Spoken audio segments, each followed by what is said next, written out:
이 세상에 부모 없이 사는 사람은 간혹 있지요. 그러나 부모 없이 태어난 사람은 아무도 없습니다.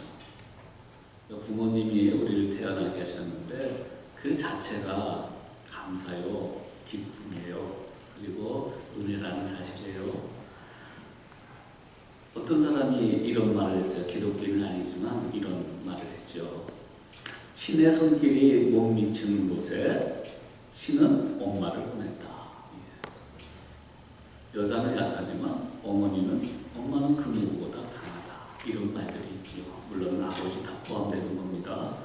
인류 역사에서 어머니의 사랑과 비교할 때 어머님의 그 사랑과 부모님의 그 사랑에 비교할 대상은 우리 하나님밖에 없어요. 그만큼 역설적으로 이 부모님의 사랑을 강조한 그런 내용들입니다.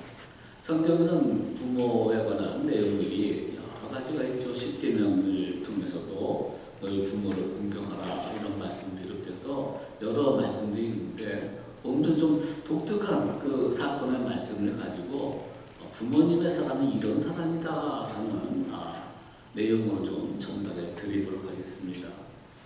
다윗에게는 많은 후처들과 그러니까 부인들이 몇 명 있었죠. 원래 부인들이 많은 것은요 하나님이 정하신 게 아니에요. 인간들이 그렇게 이방 문화에 가지고 와서 그렇게 한 거죠. 그러니까 이제 그 후궁들이 좀 있었습니다. 그 가운데 하나는 충복 우리아를 전쟁터 죽여버리고 밧세바를 취하게 되는 거죠. 거기서 나온 자식이 솔로몬이에요. 그러니까 솔로몬은 장자가 아닙니다. 그런데 그 장자의 축복, 믿음의 계대를 솔로몬을 통해서 이제 흘러나가겠지만 다윗에게서 가장 아끼고 사랑했던 큰 아들이 있었어요. 누구죠? 압살롬입니다. 얼마나 잘생겼는지 사람들이 보면 엄친아요. 보면은 너무너무 잘생겨서 금발 그 머리카락. 압살롬을 보면서 영화 배우 생각났어요. 브래드 피트. 아마 그 정도로 더 잘생겼던 것 같아요. 키도 크고 잘생겼어요. 이 압살롬이 4년을 준비하면서 예루살렘에 쳐들어옵니다. 그러니까 아버지 다윗이 얼마나 궁금했는지 밤에 신발도 못 신고 광야로 도망을 가요. 아들의 배신이었습니다. 잘생겼죠. 사람들이 아무래도 좀 잘생기면 사람들이 좀 좋아하는 것 같아요. 대리만족에 위해서 그런지. 그러니까 자꾸 부추기는 거야. 네가 왕이 될 수 있어. 아버지 쫓아버려.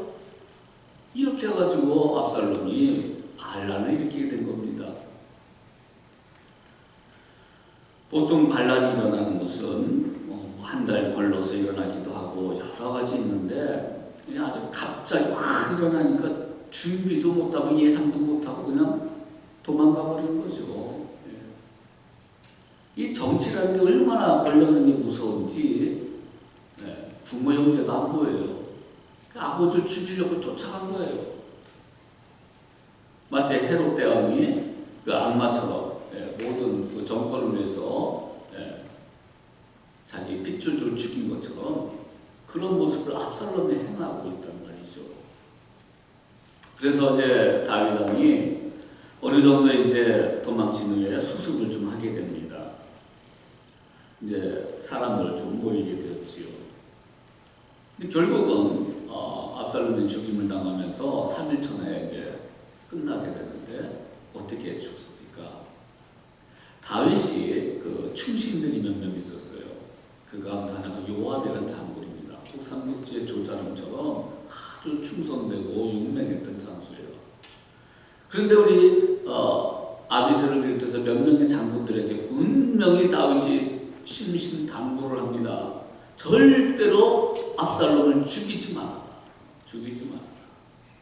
이렇게 부탁을 했는데 압살롬이 이제 도망을 가다가 가장 자신의 그 아름답고 멋있는 부분이 머리카락 아닙니까? 예.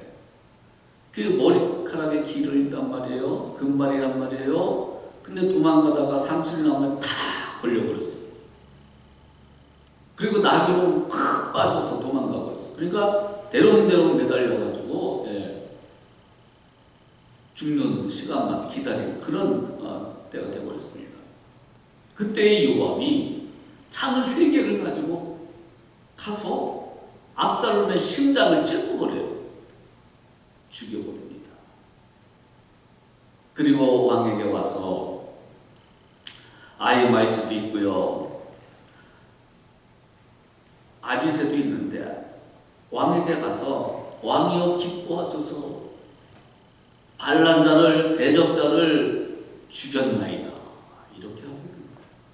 그러자 다윗이 저 꼭대기에 올라가서 아주 가슴을 치며 소리를 내며 우는 거예요.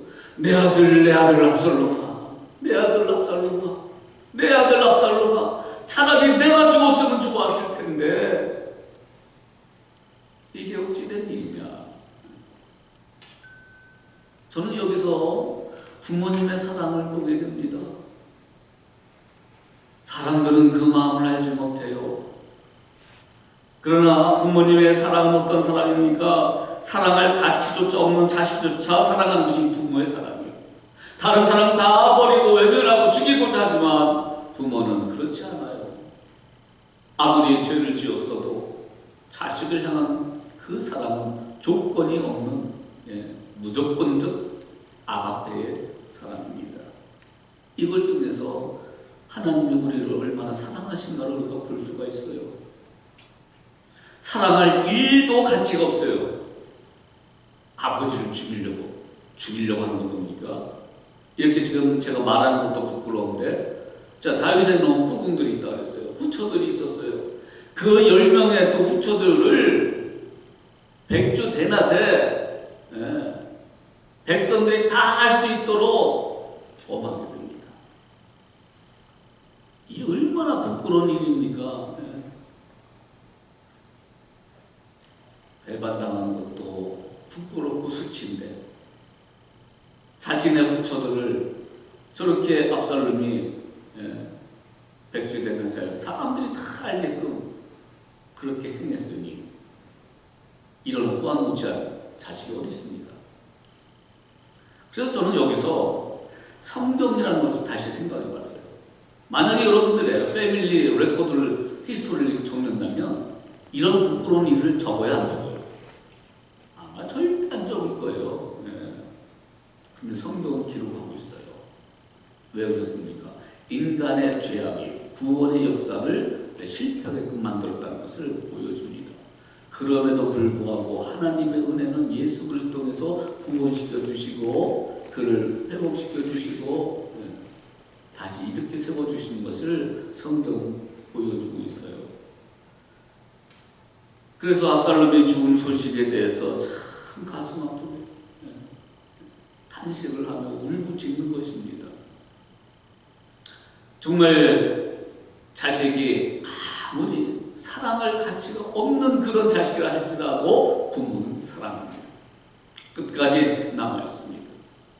자식이 사형수라 할지라도 부모는 찾아봅니다. 이게 부모의 사랑이고, 넓게 얘기하면 하나님 아버지 사랑이 바로 이런 아가페의 사랑을 가지고 있다는 거예요. 여러분, 우리 사랑하는 자녀들은 꼭 기억해야 될 부분이 있습니다. 가장 아름답고 인간적으로 가장 의지해야 될 그것이 오히려 영원한 생명을 빼앗아갈 경우가 생기게 됩니다. 그러니까 이 세상을 살아갈 적에 부모님이 베풀어 준 그 사랑을 가지고 지혜로움으로 살아야 돼요. 내가 의지하고 내가 능력을 얻고 내가 힘을 얻고 소망가득 승리할 수 있는 비결은 전적으로 하나님의 은혜의 손길에 달려있다.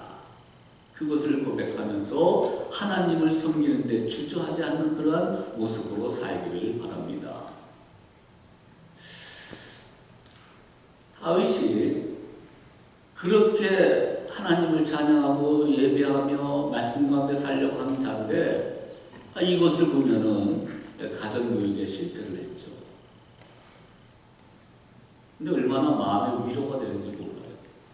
이렇게 위대한 사람도 자식이 그런 모습을 볼 적에 참 자녀 교육은 인간의 힘으로 될 수 있는 게 아니구나. 그리고 최소한 우리는 이러한 후한무치한 자식은 없다.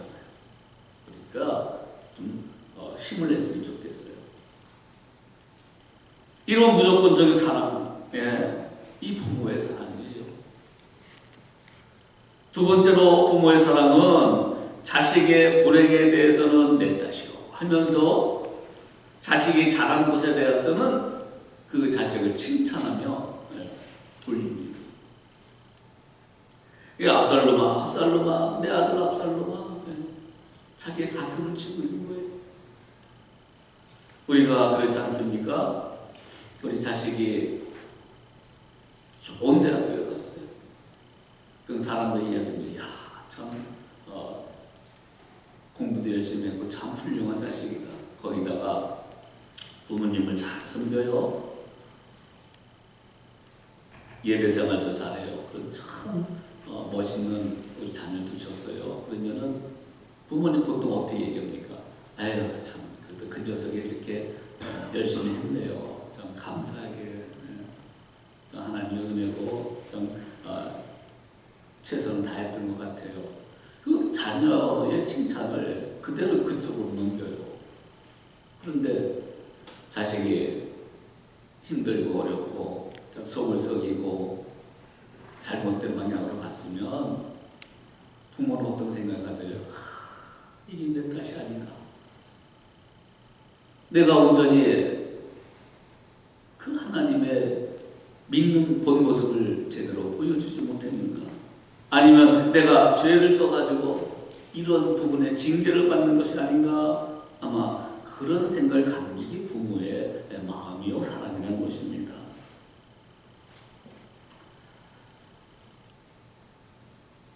이 다윗에게 징계가 임하게 됐죠. 사무엘하 12장 말씀에 보면은 12장 10절에 우리아의 철을 빼앗습니다. 그리고 우리아를 전쟁터에서 죽이게 하지요. 간음의 죄, 살인의 죄를 갖게 됩니다. 하나님은 용서해 주세요? 아니면 용서했어요? 회개하니까 용서해 주셨습니다. 그러나 하나님의 징계는 그 죄의 대가로 이런 면에 있어서는 인도하는 겁니다. 그의 대가로 징계를 내리는데 어떻게 합니까?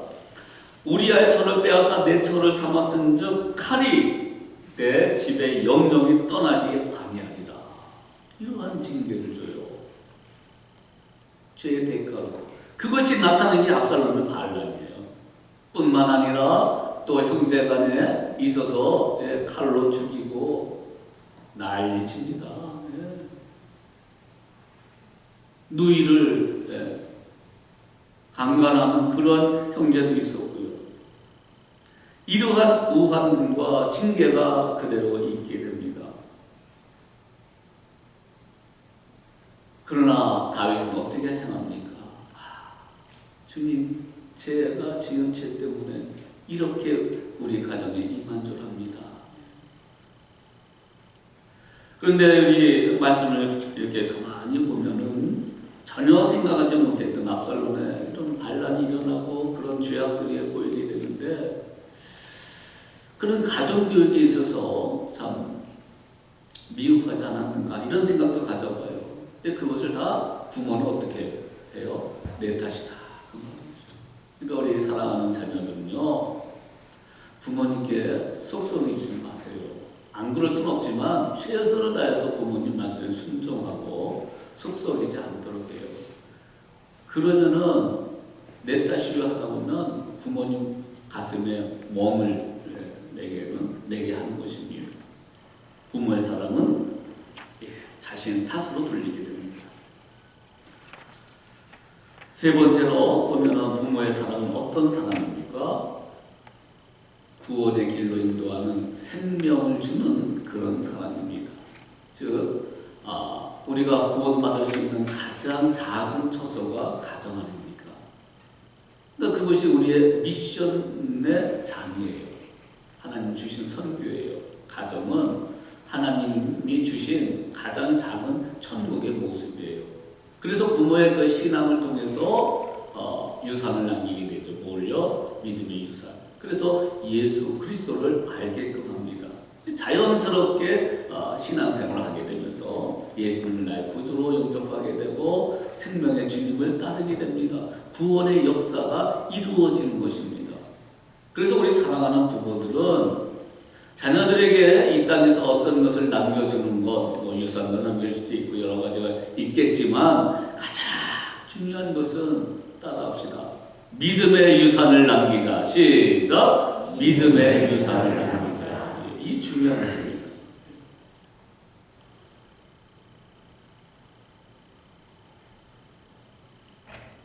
자녀들에게 남길 믿음의 유산. 예수 그리스도를 남길 수 있도록 하셔요.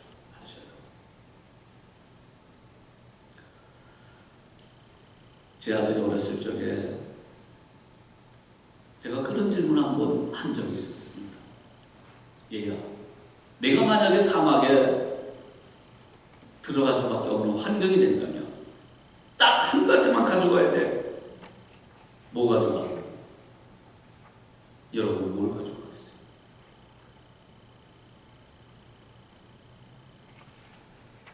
그러자 이 성령님의 음성인 것 같아요. 바이블을 가져갔대요. 난 그래서 얘가 목회자가 될 줄 알았어요. 성경을 가지고 왜? 물도 나오게 하시고 인도하시는 생명을 창조하시고 유짓게 하시는 분이 하나님이시라는 거죠. 여러분 우리 자녀들 기억하시길 바랍니다. 여러분 지금 부모님의 품 안에 있을 때 보호받을 때가 가장 안전하고 가장 행복할 때예요. 이제 졸업하고 사회에 나가보세요. 때로는 광야 같아요. 때로는 전쟁을 해야 돼요. 수많은 것들과 싸워야 돼요. 그 속에서 보석처럼 빛나는 그 한 가지가 있다면 하나님을 향한 그 믿음과 하나님을 의지하고 하나님의 힘으로 능력으로 헤쳐나가야 되는 거예요. 그러므로 주님께 전적으로 예배하는 삶, 하나님의 말씀을 가까이 하는 삶, 예수 그리스도가 나의 주인 된 삶, 이런 것을 내 인생의 가장 중요한 것으로 삼아주는 것입니다. 정말 부모님의 믿음의 사람이라면 자녀들에게 어떤 바람, 첫 번째 바람이 뭡니까? 라고 질문을 드리면 아마 공통적으로 이 얘기를 할 겁니다. 우리 자녀가 예수님 잘 믿고 하나님을 영화롭게 하는 삶, 하나님이 기뻐하는 삶을 살 수 있기를 바랍니다. 이게 믿음의 정상적인 부모의 고백이 돼요. 여러분 믿음의 유산을 남겨주는 우리 사랑하는 자녀들, 이 믿음의 유산을 굳게 잡고요. 이 다음에 이제 부모님은요, 세월이 기다려주지 않습니다. 훅 지나가는 세월 속에 어느 날 갑자기 하늘 날아가셔요. 몸이 다 늙어집니다. 그럴 때 생각을 해보세요. 내가 이 은혜와 사랑에 보답할 그런 시간이 얼마 남지 않는다는 겁니다. 그래서 세월은 부모를 기다려주지 않는다. 그때 잘해드릴 수 있도록, 효도를 베풀어 드릴 수 있도록 최선을 좀 다해 주시길 바랍니다. 제가 이번에 우리 멕시코에서 일하시는 성도님들을 몇 분을 방문을 했습니다. 처음 방문했어요. 참 2년여 만에 드디어 방문을 했는데 우리 성도님들 보니까 존경심이 생겨요. 그리고 이런 어떻게 보면 척박하고 열악한 환경 속에서 자녀들을 잘 보살피고 인도하기 위해서 목숨을 바쳐서 저들이 열심히 일하시는 모습을 볼 적에 얼마나 큰 감동과 그리고 애틋한 그 사랑을 보게 되는지 몰라요. 첫 번째는 아가페의 사랑이에요. 두 번째는 애틋한 사랑이에요. 세 번째는 구원을 베풀어주는 사랑이에요. 우리 성도는 부모님들 바로 이런 분들이라는 것입니다. 그러므로 오늘 우리 사랑하는 자녀들은 부모님께 가서 뭐 미리 다 했겠지만은 다시 한번 부모님께 가서 옆에 계시다면 감사합니다. 고맙습니다. 엄마 아빠가 나의 부모님 되심을 너무너무 감사합니다. 좀 고백 좀 해주시길 바래요. 아멘. 아멘. 그리고 멀리 있는 우리 자녀들 제 얘기는 듣지 못하겠지만 정말 부모와 자식 간에 서로 왕래진 대화 좀 할 수 있는 그러한 기회들이 되길 바랍니다. 우리 자식들의 그러한 말을 좀 들을 수 있도록 해주세요. 물론 언어가 잘 안 돼서 그럴 수도 있겠지만 그러나 최선을 다해서 자녀들의 말하는 것에 귀를 기울여야 돼요. 저들의 인생에 대한 어떤 삶의 어려움들, 불평들, 원망들, 저들의 바램들을 들어주셔야 돼요. 그리고 우리 부모들도 자녀들에게 이야기를 해야 돼요. 사랑을 표현해야 돼요. 그리고 부모님으로서의 바램들도 이야기해야 되는 것입니다. 그래서 이번 마더스데이를 통해서 자녀와 우리 부모 간에 아름다운 대화가 회복될 수 있는 그런 복된 시간이 되시길 주님의 이름으로 축복합니다. 자식 농사 잘 줘야 돼요. 왜? 그래야 노후가 보장됩니다. 잘해야 돼요. 그런데 요즘에 보면은 달팽이 인생이라는 게 있어요. 부모를 그렇게 빗대서 이야기합니다. 더군다나 베이버 붐 시대에 이어 태어난 저 같은 세대는 특별히 이런 모습을 가지고 있다는데, 달팽이 인생, 왜 달팽이 인생이냐? 이렇게 주변에 눈치 보다가 아무도 없으면 그때 싹 고개를 눈치 보면서 흔들고, 그런데 무슨 소리가 나? 또 눈치 보면서 쏙 들어가 버려요. 부모들이 그렇게 살면 안 되는 거예요. 자식 눈치 보면서 쏙 나왔다가 자식 눈치대로 쏙 들어가. 그렇게 살면 비참한 거예요. 부모님에게 사랑으로 섬겨주세요. 그리고 부모의 수고와 헌신과 희생에 대해서 감사하세요. 그것이 보여줘야 됩니다. 인터넷에 보면은 여자들의 속풀이방이 있어요. 거기에 어떤 이슈가 있는지 아세요? 한국에서 시어머님이 오신대요. 그러자 며느리가 없던 스케줄을 만들어가지고 오지 마세요. 우리 그때 어디 가야 돼요. 그러면 떠나버린대요. 잠깐이라도 좀 모시는 게 어떻겠습니까? 아휴, 요즘 세상에 뭘 모셔요. 빨리 돌아가셨으면 좋겠어요. 이런 말을 아주 그냥 대놓듯이 얘기를 합니다. 그리고 이제 돌아가셨을 때 자녀들이 모여요. 장례식 때 모여요. 싸움이 일어나요. 뭐 때문에? 재산 달라고. 이러한 자녀가 되면 안 됩니다. 예. 부모는 세월에 기다려주지 않는다 그랬잖아요. 있을 때, 계실 때 부모님께 감사하시고 잘 드리기를 바랍니다. 예.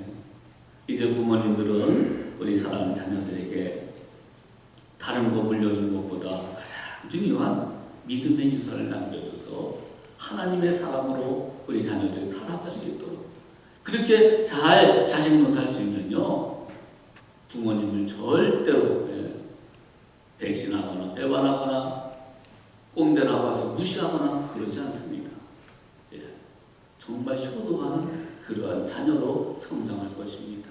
오늘 마더스데이를 맞이해서 우리 부모님들 주님의 이름으로 그 수고와 헌신과 희생을 위로드리며, 우리 사랑하는 자녀들은 부모님을 잘 섬길 수 있는 믿음의 자손들 되기를, 그래서 부모의 말씀에 주 뜻 안에서 숨겨라, 순종하라고 에베소 6장 1절 말씀하신 것처럼 주 안에서 부모의 말씀을 잘 순종하며 따를 수 있는 그런 믿음의 자녀들이 되시길 주님의 이름으로 축복합니다.